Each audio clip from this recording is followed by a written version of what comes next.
AJ, first of all, it's very nice to have you out here chatting, especially considering that we are here for WrestleMania 38. Obviously, I got to ask you, how are you feeling? I feel pretty good as of right now. We'll see what happens come this Sunday, but right now, good.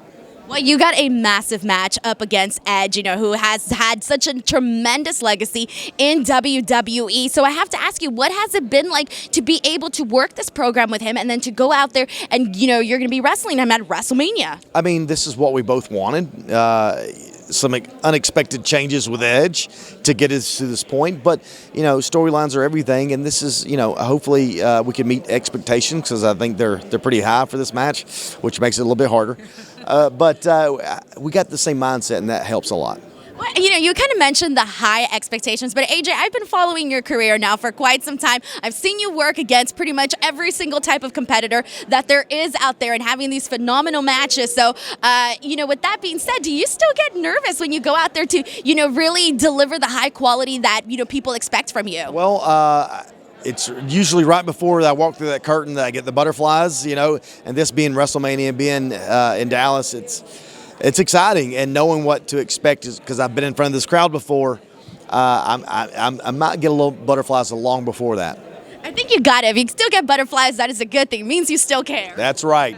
And when you get the butterflies, I tell my kids, you jump a little higher, you run a little bit faster, you react a little bit quicker, so it's a good thing.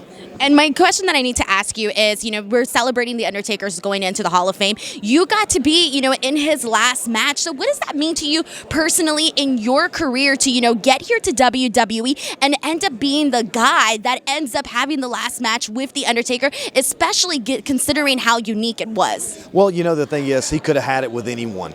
And I was lucky enough to have that last match with him. And I'm just glad that he was like, that's the one I want to end it on. I'm happy with that. It was great. But it's not just because of me. There's a lot of people involved, but especially the Undertaker. He's the reason why that match was so great. And my last question for you is, we had the recent news that Triple H is, retiring from in-ring action. Unfortunately, we didn't get to have that WrestleMania moment with you and Triple H, which so many people wanted. I do want to get your thoughts on all of that. It's listen, I wouldn't be here if it weren't for Triple H. A lot of us wouldn't.